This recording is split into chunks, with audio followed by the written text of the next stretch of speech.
Irmãos, quero cumprimentá-los nessa noite com a graça e com a paz do Senhor Jesus. Vamos, nesse momento, cultuar o Senhor com a nossa voz, com os cânticos e também depois escutando a palavra com reverência à palavra do Senhor. Eu quero dizer que ainda estou bastante triste por estar longe, sinto saudade dos cultos, sinto saudade da reunião de toda a igreja, mas temos esperança no eterno de que em breve nos reuniremos e celebraremos o Senhor por mais essa fase que estamos vencendo.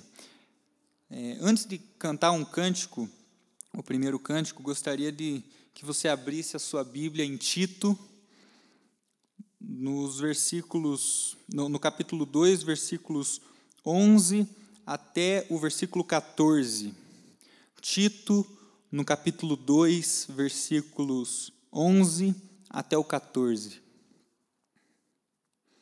Diz assim: Porquanto a graça de Deus se manifestou salvadora a todos os homens, educando-nos para que, renegadas a impiedade e as paixões mundanas, vivamos no presente século sensata, justa e piedosamente, aguardando a bendita esperança e a manifestação da glória do nosso grande Deus e Salvador Cristo Jesus, o qual a si mesmo se deu por nós, a fim de remir-nos de toda iniquidade e purificar para si mesmo um povo exclusivamente seu, zeloso de boas obras. Esse Deus, dono de toda a glória, digno de todo louvor, se importou conosco, manifestou a sua santa e maravilhosa graça, poderosa e salvadora a todos os homens. Essa graça chegou a mim e a você. A glória de Deus é muito grande, mas nós fomos alcançados por meio da sua graça, apesar da glória dele. Somos salvos, somos escolhidos. Ele veio ao nosso encontro. E glórias ao nome dele por isso. Vamos cantar a música Tu És Soberano.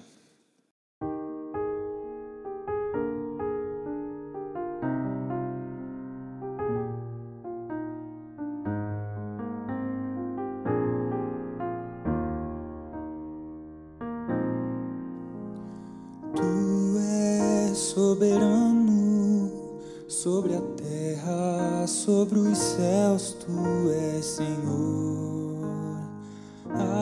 absoluto.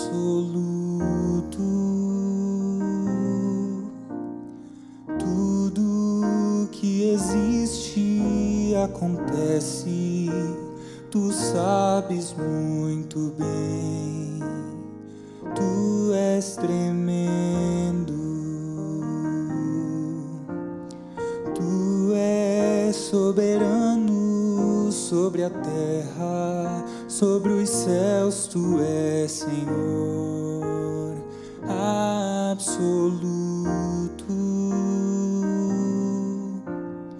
Tudo que existe acontece, tu sabes muito bem, tu és tremendo.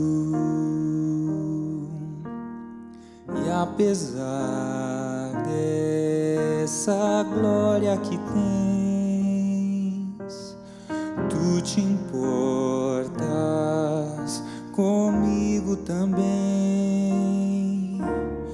E esse amor tão grande eleva-me, amarra-me a ti. Tu és tremendo. E apesar dessa glória que tens, tu te importas comigo também. E esse amor tão grande eleva-me, amarra-me a ti. Tu és tremendo.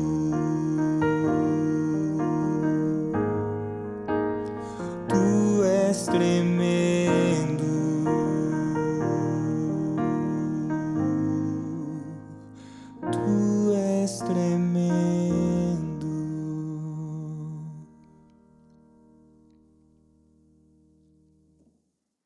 Boa noite, meus irmãos. Vamos então seguir agora o estudo da palavra. Agora que louvamos ao Senhor, adoramos a Ele, eu gostaria de convidar você a abrir a sua Bíblia no Evangelho de Marcos, capítulo 5, versículo 21. Mais uma vez eu digo, você pode abrir a sua Bíblia ou acompanhar o texto que vamos ler aí na tela do seu smartphone, da sua TV ou do seu computador. Então acompanhe comigo, por favor, a leitura a partir do versículo 21. Tendo Jesus voltado no barco para o outro lado, afluiu para ele grande multidão, e ele estava junto do mar. Eis que se chegou a ele um dos principais da sinagoga, chamado Jairo, e vendo-o, prostrou-se a seus pés, e insistentemente lhe suplicou: minha filhinha está à morte, vem, impõe as mãos sobre ela para que seja salva e viverá. Jesus foi com ele. Grande multidão o seguia, comprimindo-o. Aconteceu que certa mulher, que havia 12 anos, vinha sofrendo de uma hemorragia, e muito padecera à mão de vários médicos, tendo despendido tudo quanto possuía, sem contudo nada a aproveitar, antes, pelo contrário, indo a pior, tendo ouvido a fama de Jesus, vindo por trás dele, por entre a multidão, tocou-lhe a veste, porque dizia: se eu apenas lhe tocar as vestes, ficarei curada. E logo se lhe estancou a hemorragia, e sentiu no corpo estar curada do seu flagelo. Jesus, reconhecendo imediatamente que dele saíra poder, virando-se no meio da multidão, perguntou: quem me tocou nas vestes? Responderam-lhe seus discípulos: vês que a multidão te aperta e dizes: quem me tocou? Ele, porém, olhava ao redor para ver quem fizera isto. Então a mulher, atemorizada e tremendo, cônscia do que nela se operara, veio, prostrou-se diante dele e declarou-lhe toda a verdade. E ele lhe disse: filha, a tua fé te salvou, vai-te em paz e fica livre do teu mal. Falava ele ainda, quando chegaram alguns da casa do chefe da sinagoga, a quem disseram: tua filha já morreu, por que ainda incomodas o mestre? Mas Jesus, sem acudir a tais palavras, disse ao chefe da sinagoga: não temas, crê somente. Contudo, não permitiu que alguém o acompanhasse, senão Pedro e os irmãos Tiago e João. Chegando à casa do chefe da sinagoga, viu Jesus o alvoroço, os que choravam e os que pranteavam muito. Ao entrar, lhes disse: por que estáis em alvoroço e chorais? A criança não está morta, mas dorme. E riam-se dele. Tendo ele, porém, mandado sair a todos, tomou o pai e a mãe da criança, e os que vieram com ele, e entrou onde ela estava. Tomando-a pela mão, disse: Talitá cumi, que quer dizer: menina, eu te mando, levanta-te. Imediatamente a menina se levantou e pôs-se a andar, pois tinha 12 anos. Então ficaram todos sobremaneira admirados. Mas Jesus ordenou-lhes expressamente que ninguém o soubesse e mandou que dessem de comer à menina. Convido mais uma vez você a orar comigo, pedindo que o nosso Senhor fale ao nosso coração a partir dessa passagem que acabamos de ler. Senhor amado Deus, Criador do céu e da terra, nosso Pai, nós agora te agradecemos por mais uma semana que se passou nas nossas vidas. Te pedimos, Pai, a graça sobre a que vai entrar. Entendemos que da Tua palavra vem alimento para a nossa alma. Na Sua palavra encontramos os tesouros de toda a sabedoria necessária para viver essa vida. Então te pedimos, Pai, que o Teu Espírito Santo agora nos conduza durante esse tempo de pregação, que possamos estar atentos, famintos, aprender da Tua parte. E ao término dessa mensagem, possamos ter decisões bem firmes tomadas no nosso coração. Eu peço junto com a igreja isso a Ti, nosso Senhor, e eu faço no nome de Jesus, o Teu Filho amado. Amém. Eu gostaria de começar a reflexão fazendo uma pergunta para você.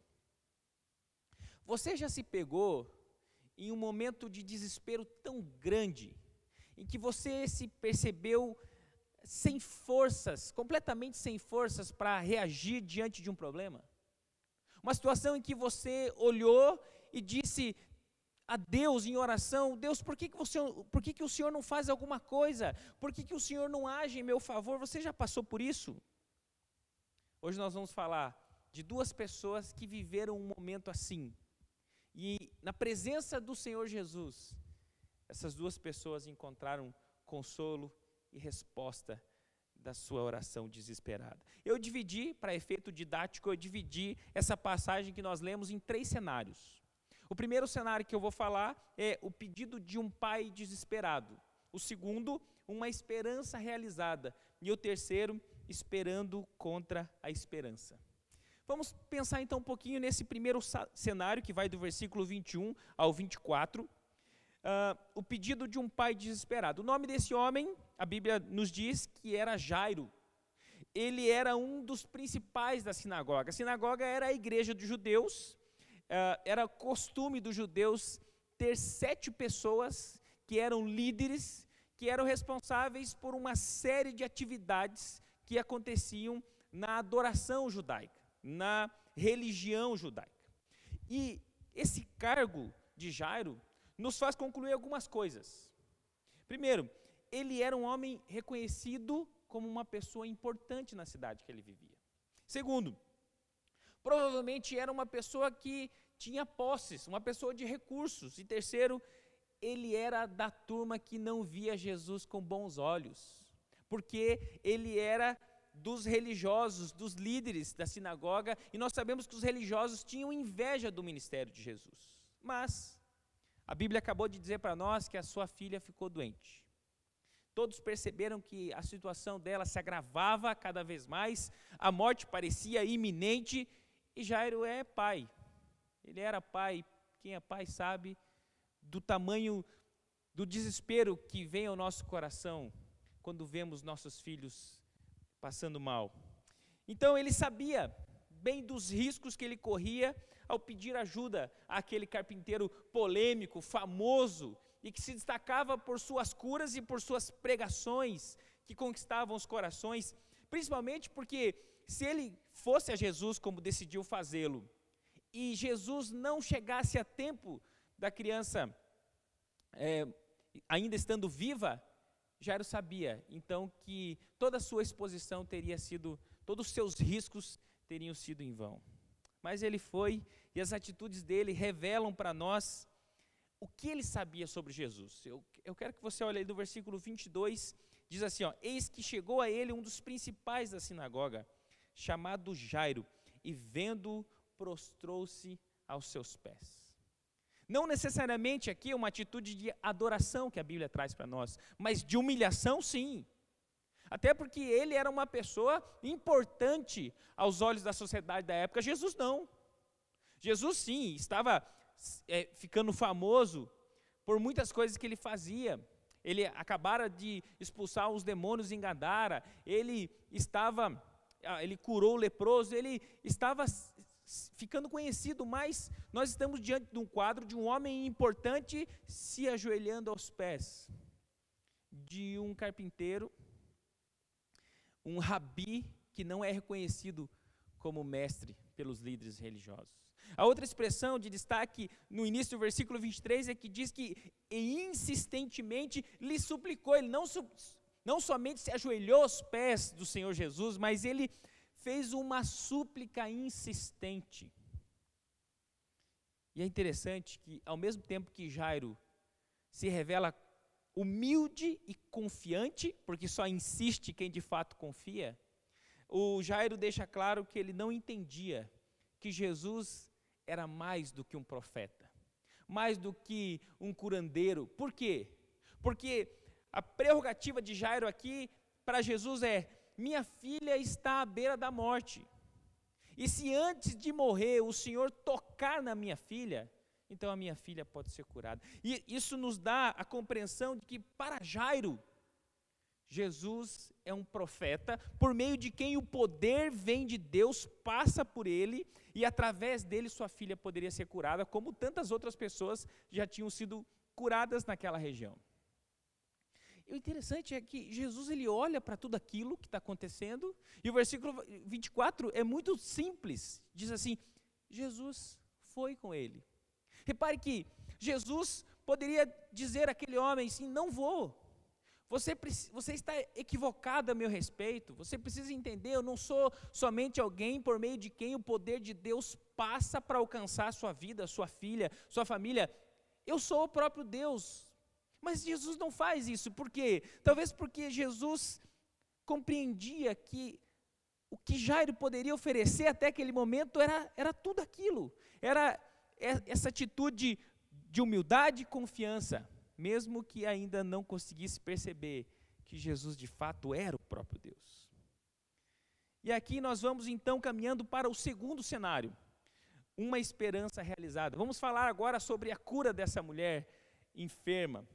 Ao contrário de Jairo, essa mulher não é reconhecida na cidade. Ela é uma mulher que não tem posses, até porque o texto vai dizer para nós que o que ela tinha, ela gastou em tratamentos médicos que pioraram a situação dela. E ela era uma pessoa totalmente excluída da sociedade, principalmente da sua religião. Porque lá em Levíticos, a lei de Moisés dizia que se uma mulher estivesse no seu período menstrual, ela era considerada impura durante 7 dias. O caso dessa mulher é como se fosse uma menstruação que não acabasse nunca, ela tinha uma hemorragia constante, por isso ela era considerada impura constantemente. E isso trazia uma exclusão de toda a religião. É uma mulher que não podia ter uma vida social, não poderia inclusive contrair núpcias, não poderia se casar, não poderia ter filhos. Enquanto Jairo se destacava na vida religiosa, essa mulher nem ao templo podia ir. Mas havia algo em comum entre ela e Jairo. Ambos tinham um desespero no coração e uma esperança de que Jesus pudesse fazer algo. Ela sabia que não podia fazer a mesma coisa que Jairo, que foi até Jesus e disse: vem até a minha casa, toque o corpo da minha filha e ela será curada. Por quê? Porque a lei dizia que uma mulher impura não poderia tocar em alguém impuro. Então, uma vez que ela não poderia fazer isso, assumir isso publicamente, porque ela corria inclusive o risco de ser apedrejada, mas ainda assim, o seu desespero e a sua fé foram tão grandes no poder de Jesus, então ela decidiu ir. O versículo 28 diz assim: porque dizia, se eu apenas lhe tocar as vestes, ficarei curada. Essa mulher sabia de Jesus. Ela ouviu falar de Jesus e ela criou uma fé, uma crença, um desejo de apenas tocar em Jesus. E então ela viu a sua esperança realizada. Versículo 27 e 29.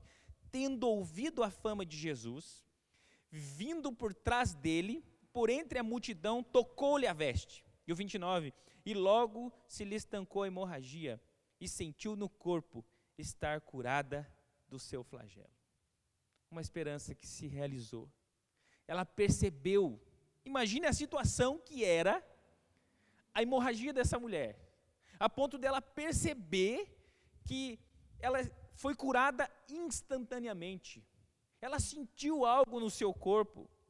O que ela não esperava nesse momento é que Jesus não permitiria que aquela mulher se retirasse com a bênção e perdesse o mais importante, o relacionamento com Jesus. Versículo 30, Jesus, reconhecendo imediatamente que dele saíra poder, virando-se no meio da multidão, perguntou: quem me tocou nas vestes? Não foi só a mulher que sentiu que havia sido imediatamente curada. Jesus sentiu que dele saíra poder. O que provavelmente o texto quer nos dizer é que Jesus se sentiu por algum instante enfraquecido, porque para que outra pessoa receba poder, necessariamente alguém precisa dar, e aquele que dá sente-se enfraquecido por isso. Uma alusão aqui à mensagem do Evangelho: só podemos ser fortes porque Jesus se fez fraco em nosso lugar. E essa pergunta de Jesus aqui, ela deixa todo mundo embaraçado, deixa os discípulos constrangidos, porque eles dizem assim: o Senhor está dizendo que o Senhor parou, nós estamos com pressa à casa de Jairo, e o Senhor parou a comitiva apressada, ansiosa, torcendo para que o Senhor chegue lá antes que a menina morra, porque até os discípulos tinham dificuldade. Eles alternavam e oscilavam entre entender quem era Jesus, se era apenas um profeta, se realmente era Deus, ou se era um rei messiânico que tomaria o trono de Roma. E então, eles dizem a Jesus: o Senhor para tudo, porque alguém te tocou, mas a multidão é tão grande que te aperta. Como assim alguém te tocou? Eles não conseguiam entender o que Jesus estava dizendo. Versículo 31, responderam-lhe seus discípulos: vês que a multidão te aperta, e dizes: quem me tocou? Mas Jesus sabia que, embora muitas pessoas o tivessem encostando nele, ele sabia que ali tinha acontecido um toque de fé. Assim como muitas igrejas estão cheias de pessoas no ambiente religioso, semana após semana ouvindo o Evangelho, semana após semana fazendo orações, contribuindo, se envolvendo, mas muitas não tocam de fato o Senhor Jesus, ou não são tocadas por Ele. Mas o Filho de Deus, o texto deixa claro, Ele não desistiria até que essa pessoa se denunciasse. Versículo 32, ele, porém, olhava ao redor para ver quem fizera isto. Pense nessa cena acontecendo, pense nesse cenário. Jesus parado, olhando ao redor. O texto não deixa claro se ele realmente não sabia quem era, ou se ele simplesmente estava fazendo isso para que ela se denunciasse, porque pode ser que sim, ele não sabia, uma vez que ele se esvaziou da sua glória, e aqui estava humano, mas pode ser, como em outras passagens a gente vê, pode ser que ele sabia, e estava simplesmente criando uma situação para que essa mulher colocasse a sua fé pública.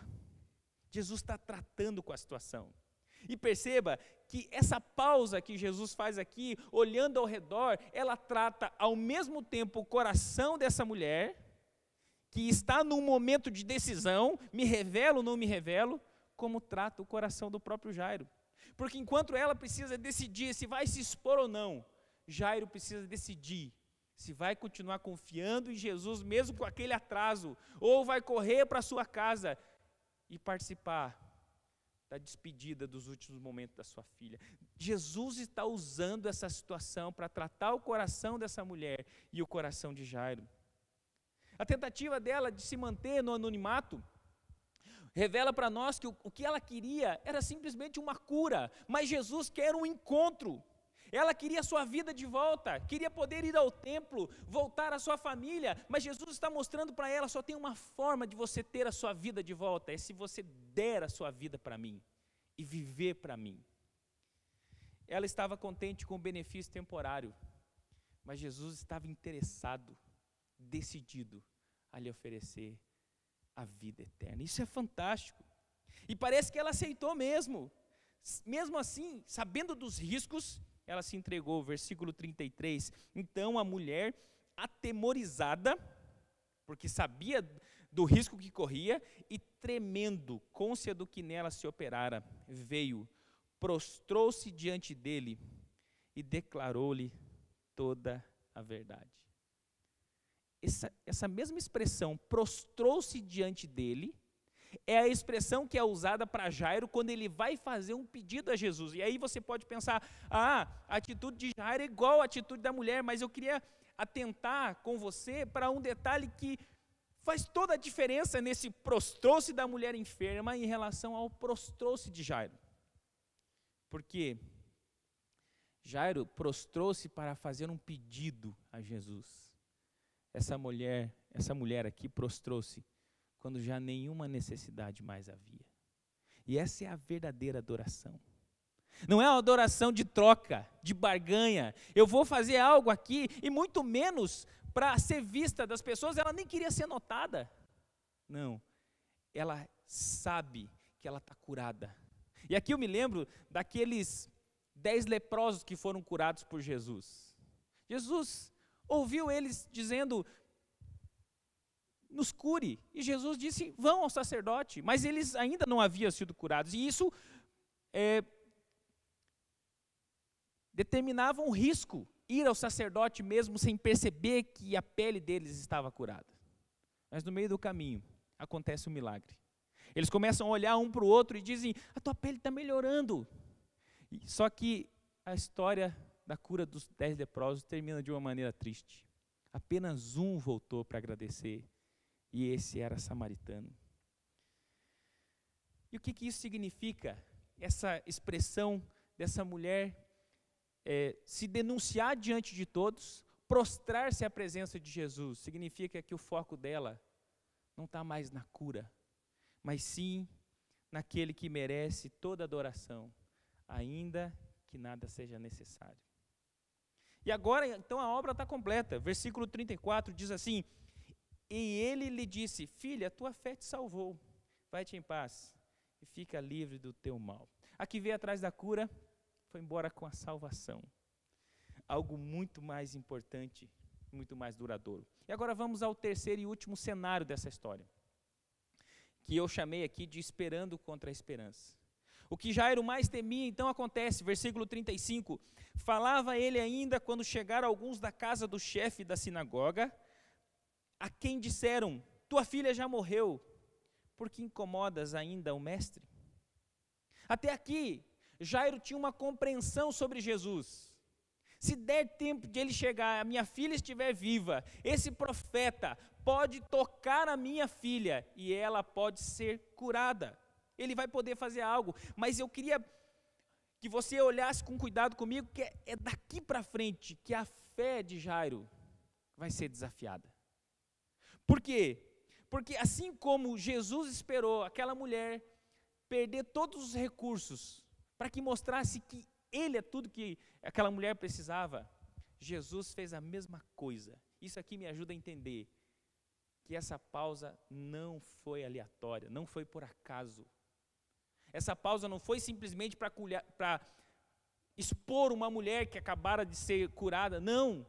Jesus faz tudo com um propósito, e o propósito era que, de fato, a filha de Jairo chegasse ao óbito para que a fé de Jairo aí fosse, de fato, testada. Versículo 36, mas Jesus, sem acudir atrás palavras, ou seja, não deu nem bola para aqueles que estavam dizendo para o Jairo: não incomode mais o mestre, não tem mais o que ser feito. Jesus diz: não temas, crê somente. Agora, Jairo, de fato, você vai poder conhecer quem eu sou. Agora, de fato, você vai ter que decidir se você vai olhar para mim como alguém que pode fazer algo por você, pode melhorar a sua vida, resolver os seus problemas, ou se você vai olhar para mim como dono da existência, como Senhor do universo, como aquele que tem a última palavra sobre a morte. Versículo 39 vai mostrar para nós que Jesus chega ao velório já dando uma evidência de quem ele era. Ao entrar, lhes disse: por que estáis em alvoroço e chorais? A criança não está morta, mas dorme. Não significa que Jesus tinha uma compreensão equivocada do que era o óbito, não. Jesus sabia que aquela menina tinha morrido. O que significa Jesus dizer que ela apenas dormia é que aquilo que para os homens é morte, para Jesus não passa de um cochilo, porque para ele não há nada impossível. E aí o versículo 40 vai dar a reação das pessoas quando Jesus disse que ela dormia. E riam-se dele. Isso aqui mostra para nós que a falta de fé daquelas pessoas, porque o que Jesus está dizendo, quando fala que a menina não está morta, mas dorme, é muito simples. Eu cheguei, o dono da vida chegou, aquele que dá a vida, a respiração e tudo mais, é aquele que tem a última palavra da morte. Para mim, para Jesus, o que ele quer dizer para mim, a mesma dificuldade que um pai e uma mãe têm de acordar um filho vivo, é a dificuldade que eu tenho de trazer uma criança que já encontrou a morte. A falta de fé deles lhes levou ao deboche. Mas, mais uma vez, Jesus não se abala diante dos risos dos incrédulos, como não tinha dado bola para aqueles que vieram avisar da morte da menina. Então, ele traz a vida de volta para a filha de Jairo. Versículo 41 e 42. Tomando-a pela mão, disse: Talitá cumi, que quer dizer: menina, eu te mando, levanta-te. Imediatamente a menina se levantou e pôs-se a andar, pois tinha 12 anos. Então ficaram todos sobremaneira admirados. Agora o Jairo podia ver com seus próprios olhos quem era Jesus e o que poderia acontecer a alguém que confiasse em Jesus até o final, como o Jairo fez. O milagre aconteceu e a família celebra o que Jesus fez e quem Jesus é. E eu gostaria de encerrar com algumas lições. Primeira lição que veio ao meu coração ao estudar essa mensagem é que, embora Jesus tenha todo o poder para curar, Ele tem um interesse conosco que vai além. Repare que no versículo 24, diz assim: Jesus foi com ele. Você parou para pensar que Jesus poderia, quando Jairo disse: vem e toca a minha filha, e ela será curada, Jesus poderia ter feito como em outras situações, simplesmente dado uma palavra de ordem e essa menina poderia ser curada. O que faltaria se isso acontecesse? Faltaria Jesus. Não adianta receber as bênçãos sem receber o abençoador. Deus disse a Moisés: Moisés, esse povo tem me irritado, esse povo tem sido duro, tem me desobedecido. Daqui para frente eu vou garantir a chegada de vocês na terra prometida, mas eu não vou mais com vocês. E Moisés disse: se o senhor não for, não faz sentido estar nessa jornada. Isso é um coração adorador, é de alguém que não olha para aquilo que Deus pode dar, mas coloca em primeiro lugar a possibilidade de estar com Ele. Jesus vai. Ele queria se revelar a Jairo, não simplesmente dar uma cura. Assim como ele poderia ter deixado aquela mulher no anonimato, ela sairia com a sua cura, a sua vida seria resolvida teoricamente, mas aí iria embora sem a salvação. Eu pergunto para você: qual é a maior necessidade tua que te leva a buscar a Deus? Solução de problemas ou uma insatisfação com o seu próprio pecado, com a sua própria essência, te faz buscar a presença daquele que decide nos perdoar? Segunda lição que eu aprendo é que quando Deus parece demorar, é porque Ele está preparando o nosso coração para o que vem a seguir. Isso aqui eu acho fantástico. Jesus poderia muito bem ter priorizado a menina. Em qualquer hospital do mundo, se tiver uma pessoa à beira da morte, ou outra pessoa que há 12 anos tem uma doença crônica, qualquer médico do mundo prioriza a pessoa que está à beira da morte. Jesus poderia ter feito isso, mas essa pausa fazia parte dos propósitos de Jesus, tanto para a vida dessa mulher, quanto para a vida da família de Jairo. Deus tem o controle da situação, ainda que a nossos olhos pareça demorado, ainda que a nossos olhos pareça que a gente diz assim: Deus já devia ter feito algo, ainda que a nossos olhos a situação pareça estar se demorando, ainda que digamos: Senhor, quando o Senhor vai agir? Precisamos crer, o Senhor já está agindo, o Senhor está cuidando de nós, Ele está nos preparando, Ele está usando as circunstâncias. Como o próprio apóstolo Paulo disse em Romanos 8, 28, que todas as coisas cooperam para o bem daqueles que amam a Deus. É tão maravilhoso quando nós entendemos isso, quando a nossa confiança está em Deus, além das nossas impressões, acima das circunstâncias ao nosso redor e além das opiniões alheias. Isso é tão bom porque nós ficamos livres da ansiedade e do desespero. A terceira e última lição é que nós não podemos decidir por Cristo e achar que podemos viver uma vida sem correr riscos. Jairo precisou arriscar a sua reputação para pedir ajuda a Jesus e ainda mais se arriscou quando decidiu crer mesmo sabendo que sua filha estava morta. A mulher também precisou se arriscar para confessar Jesus publicamente, na frente de todos, porque sabia que uma pessoa impura, como era o caso dela até antes da cura, não poderia estar naquele lugar.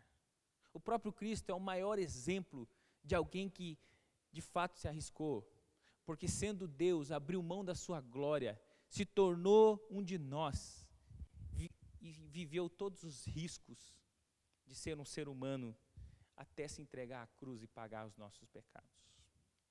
E como seria possível, então, diante de tudo isso, ser um seguidor de Jesus, sem assumir as possibilidades e dificuldades que essa escolha pode trazer à nossa vida? Que essa reflexão entre no seu coração, principalmente em tempos que nós temos vivido, e você possa ter a experiência que Jairo e essa mulher tiveram com Jesus, conseguindo confiar até o final e vendo o que Jesus pode fazer por quem descansa em quem Ele é, mais do que simplesmente no que Ele pode fazer. Vamos orar mais uma vez? Obrigado, Deus, pela Tua palavra. Ela nos encoraja, ela renova a nossa mente porque traz de novo as lembranças das Tuas promessas, nos coloca os nossos pés numa rocha firme. Nós deixamos de olhar para o lado, para as circunstâncias, deixamos de olhar para os problemas e passamos a descansar, que o Senhor faz sempre tudo certo, tudo perfeito, no momento certo. Entregamos a nossa vida mais uma vez ao Senhor, a nossa família, a nossa igreja, a nossa cidade, o nosso país, pedindo que o Senhor nos faça experimentar uma vida contigo a cada dia, mesmo nos dias mais escuros e mais difíceis. Colocamos isso diante de Ti, em nome de Jesus. Amém.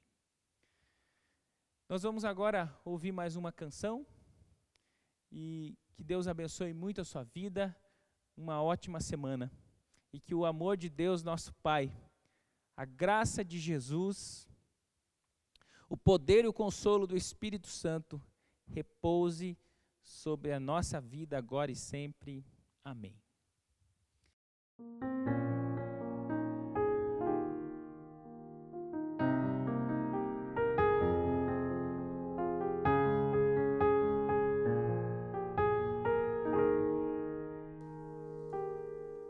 Só de ouvir tua voz e sentir teu amor, só de pronunciar o teu nome, os meus medos se vão, minha dor, meu sofrer, pois de pasto inundas meu ser. Só de ouvir tua voz e sentir teu amor, só de pronunciar o teu nome, os meus medos se vão, minha dor, meu sofrer, pois de pasto inundas meu ser. Jesus, que doce nome, que transforma em alegria o meu triste coração.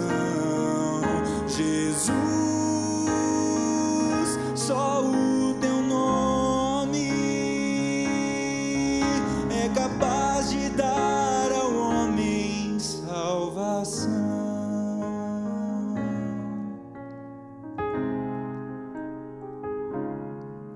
Só de ouvir tua voz e sentir teu amor, só de pronunciar o teu nome, os meus medos se vão, minha dor, meu sofrer, pois de pasto